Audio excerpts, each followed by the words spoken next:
مدینہ منورہ کا خاص قبرستان جس میں 10,000 کے قریب صحابہ مدفون ہیں، جس میں محمد صلی اللہ علیہ وسلم کی بیویاں اور بیٹیاں بھی شامل ہیں۔ اس کے علاوہ تابعین اور صالحین بھی یہاں مدفون ہیں۔ ہجرت نبوی صلی اللہ علیہ وسلم کے وقت یہاں ایک میدان ہوا کرتا تھا جس میں لمبی لمبی گھاس اور خاردار جھاڑیاں بھی موجود تھی۔ سب سے پہلے اس جگہ میں عثمان بن مازون صحابی دفن ہوئے، اس کے بعد محمد صلی اللہ علیہ وسلم کی صاحبزادیاں اور پھر شہزادے ابراہیم اور پھر ازواج مطہرتین دفن ہوئی۔ اس سب کے بعد اس کی عظمت بڑھ گئی اور لوگ اس جگہ کو جنت البقیع کہنے لگے اور یہاں خاص لوگ ہی دفن کیے جانے لگے۔ حسین ابن علی کا مقبرہ بہت اونچا بنایا گیا تھا اور سعودی حکام نے ان تمام مقبروں کو مسمار کر دیا تھا اور اب کچی قبریں باقی ہیں جن میں کوئی کتبہ وغیرہ نہیں ہے۔ یہ قبرستان مدینہ منورہ کے جنوب مشرقی کے کونے میں واقع ہے۔ میرے دوستو، اس میں داخل ہونے کے واسطے ایک دروازہ بھی ہے جو باب البقیع کہلاتا ہے۔ آج کی اس ویڈیو میں ہم آپ کو جنت البقیع کی تاریخ اور تمام تر باتیں بتائیں گے اور جنت البقیع کے حوالے سے بات بھی بتائیں گے۔ میرے دوستو، اس کے اولین قبور کون کون سی ہیں یہ بھی آپ کے ساتھ شیئر کریں گے اور کون کون لوگ یہاں مدفون ہیں۔ میرے دوستو، لیکن اس کی تفصیلات میں جانے سے قبل آپ سے ایک التماس کرنا چاہتا ہوں، گزارش کرنا چاہتا ہوں کہ اگر ابھی تک آپ نے ہمارا چینل سبسکرائب نہیں کیا تو اس کو سبسکرائب کر لیجئے، ساتھ ہی بیل آئیکن کو کلک کر لیجئے تاکہ آنے والی وقتاً فوقتاً ویڈیوز جو ہم آپ کے لیے اس چینل کے اوپر لے کے آتے ہیں وہ آپ تک موصول ہوتی رہیں اور آپ ان سے مستفید ہوتے رہیں۔ عربی میں بقیع ایسی جگہ کو کہتے ہیں میرے دوستو جہاں مختلف قسم کے جنگلی درخت اور جھاڑ جھنگاڑ پائے جاتے ہیں۔ بقیع غرقد کی وجہ تسمیہ یہی ہے کہ یہاں ایک کانٹے دار اور غرقد نامی درخت کی کثرت تھی، جس کی وجہ سے اس جگہ کا نام بقیع غرقد پڑ گیا۔ اس جگہ کے علاوہ وہ بھی مدینہ منورہ میں بعض بقیع نامی مقامات پائے جاتے ہیں۔ منجمد ان کے بقیع خنجیہ جہاں خنجیہ نامی درخت کی کثرت جہاں خنجیہ نامی درخت کی کثرت موجود تھی۔ بقیع بتھان اور بقیع الخیل، اس جگہ قدیم زمانے میں اہل مدینہ کا بازار لگتا تھا، لیکن متلقن جب بھی بقیع کہا جائے گا اس سے مراد اہل مدینہ کا قبرستان بقیع غرقد ہی ہوگا۔ بقیع الحزمات وغیرہ وغیرہ۔ یہاں اوسط کی بڑے درخت کو غرقد کہا جاتا تھا۔ اوسط کانٹے دار درخت کو کہتے ہیں۔ انہب درخت ختم ہو گئے مگر نام بقیع ہے۔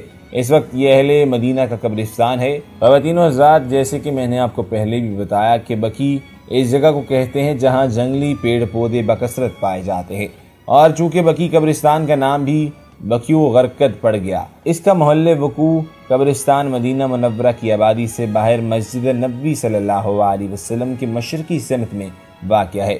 اس کے ارد گرد مکانات اور باغات تھے اور 3 صدی میں جو مدینہ منورہ کی فصیلی دیوار تعمیر ہوئی تھی اس سے ملا ہوا تھا۔ اس کی فضیل کی تجدیدات متعدد بار ہوئی، جن میں آخری تجدید عثمانی ترکوں کے دور میں سلطان سلمان قانونی کے زمانے میں ہوئی۔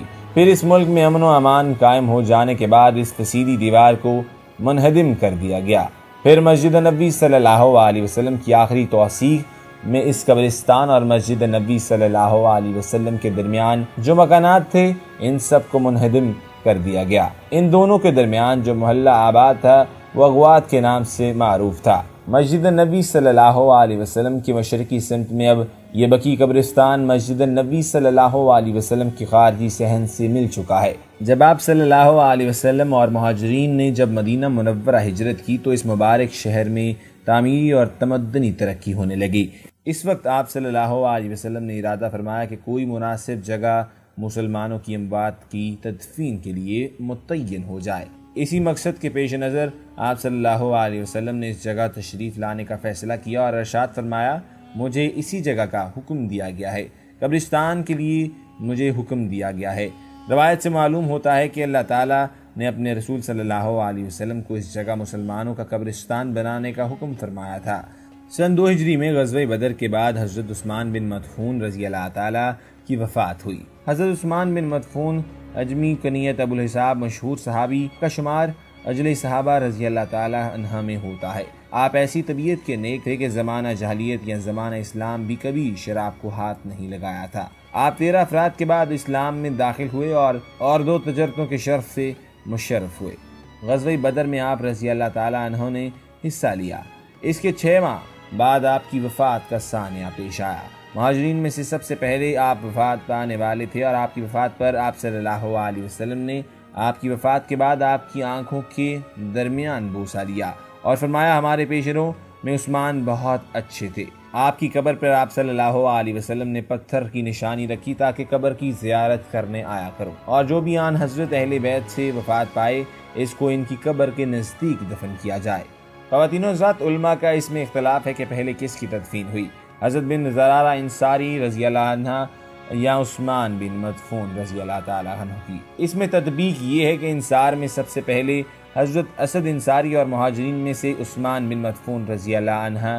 پھر جب بھی کسی مسلمان کی وفات ہوتی تو آپ صلی اللہ علیہ وسلم سے دریافت فرمایا جاتا کہ کہاں دفن کریں۔ آپ صلی اللہ علیہ وسلم ارشاد فرماتے ہمارے پیش رو عثمان بن مدفون کے پاس۔ اس طرح یہ بقیع نامی مقام مسلمانوں کا مقبرہ ہو گیا۔ میرے دوستو، یہ وقت کے ساتھ ساتھ اس مقبرے میں قبروں کا اضافہ ہوتا رہا، اور چنانچہ کتب حدیث اور تاریخ اور سیر کی کتابوں میں مذکور ہے کہ اس قبرستان میں 10,000 سے زیادہ حضرات صحابہ کرام رضی اللہ عنہ اور اس کے علاوہ تابعین اور علماء اور امت المسلمین اس قبرستان میں مدفون ہے۔ حضرت عثمان بن عفان رضی اللہ تعالی عنہ کے دور خلافت میں جب فتنہ آگ اٹھی اور آپ رضی اللہ تعالی عنہ کو شہید کر دیا گیا تو آپ کو جنت البقیع میں دفن نہ کیا جا سکا۔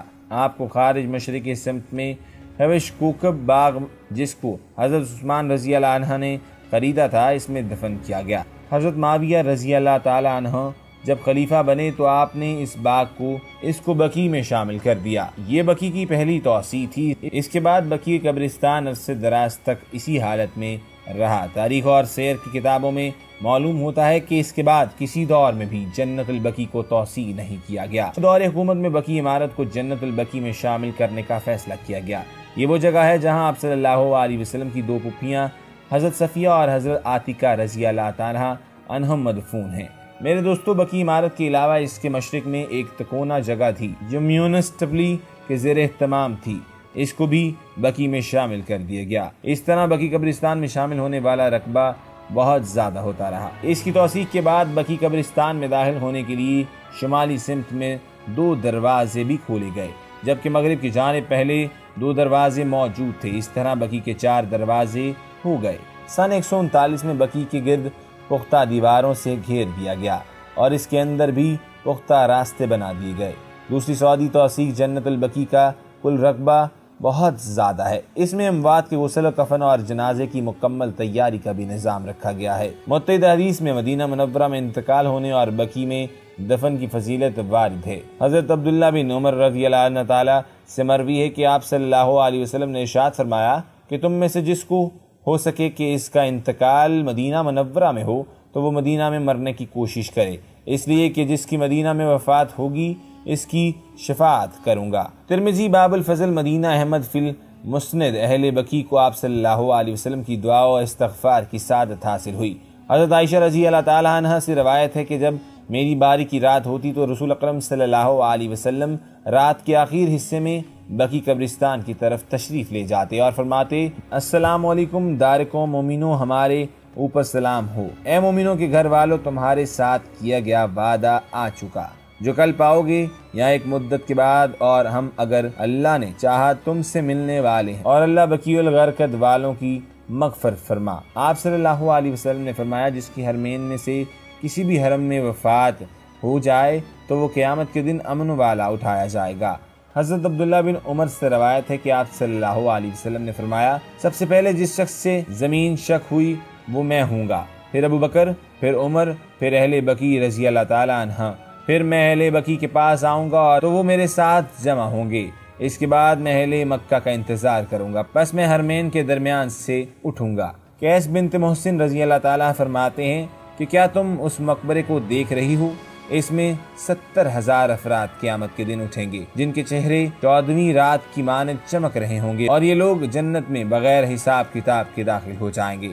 خواتین حضرات، یہاں پر میں اپنی ویڈیو کا اختتام کرتا ہوں اور آپ سے ایک التماس کرنا چاہتا ہوں کہ اگر ابھی تک آپ نے ہمارا چینل سبسکرائب نہیں کیا تو اس کو سبسکرائب کر لیجئے، ساتھ ہی بیل آئیکن کو کلک کر لیجئے تاکہ آنے والی وقتاً فوقتاً ویڈیوز جو ہم آپ کے لیے اس چینل کے اوپر لے کے آتے ہیں وہ آپ تک موصول ہوتی رہیں اور آپ ان سے مستفید ہوتے رہیں۔ اللہ حافظ۔